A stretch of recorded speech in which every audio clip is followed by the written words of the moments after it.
স্ত্রীর মৃত্যু, শ্রীঘরের স্বামী, শ্বশুরবাড়ির বিরুদ্ধে অভিযোগ তুলে থানার দ্বারস্থ পরিবার। বুধবার ঘটনাটি ঘটেছে জলঙ্গির শাদিখান্দিয়ারে। পরিবার সূত্রে জানা যায়, বিয়ের পর সংসারে প্রায় অশান্তি লেগে থাকার কারণেই ঘটে এই ঘটনা। গৃহবধূর পরিবারের অভিযোগের ভিত্তিতে স্বামীকে গ্রেপ্তার করেছে জলঙ্গি থানার পুলিশ। পুরো বিষয়টি খতিয়ে দেখতে ইতিমধ্যেই তদন্ত শুরু করেছে জলঙ্গি থানার পুলিশ। মানসিক স্বাস্থ্যের জন্য সবার আগে যে নামটি মনে ভেসে ওঠে, সুস্থ মনের ঠিকানা মনোবীক্ষণ। যোগাযোগ নাম্বার 7477799516। বুধবার জলঙ্গির শাদিখান্দিয়ারের স্বামী ও শ্বশুরবাড়ির বিরুদ্ধে এক গৃহবধূকে খুন করে ঝুলিয়ে দেওয়ার অভিযোগ তুলে থানার দ্বারস্থ হন মৃত গৃহবধূর পরিবার। মৃত গৃহবধূর নাম পাপিয়া শর্মা। গৃহবধূর পরিবারের অভিযোগের ভিত্তিতে স্বামীকে গ্রেপ্তার করেছে জলঙ্গি থানার পুলিশ।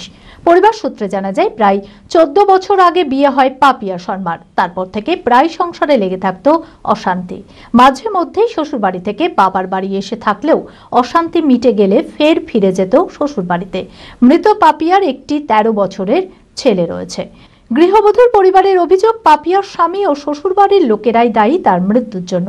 এ বিষয়ে ইতিমধ্যেই তদন্ত শুরু করেছে জলঙ্গি থানার পুলিশ। মারা গেছে গলায় দড়ি দিয়ে, সংসারে অশান্তিতে। মানিকের সাথে আর মানিকের মা, ওর গোটা ফ্যামিলি 13-14 বছর আগে বিয়ে হয়েছে। প্রায় কি অশান্তি লেগেই থাকতো। হ্যাঁ, আসতো, 1 মাস থেকে যেত, 2 মাস থেকে যেত, থেকে যাওয়ার পরে আবার ঝামেলা মিটে যেত, চলে যেত। হ্যাঁ, আমাকে এই দিশের ফোন করে বললো, মানে ফোন করে জানলাম আমি যে বাবা, আমার বাবাকে ফোন করে বলেছে যে বাবা আমাকে নিয়ে যাও। বাবা বলেছে হ্যাঁ তুই চলাই বা চলাই। তো দিয়ে সন্ধ্যাবেলার সময় এরকম সুসাইড করে নিয়েছে। আমরা চাইছি এখন মানিকের শাস্তি হোক। হ্যাঁ, জামাই মেরে ফেলেছে ওরা সবাই মিলে। সুসাইড করার মতন মেয়ে না, ওকে মেরে ফেলেছে সবাই মিলে। মানিককে অ্যারেস্ট করেছে।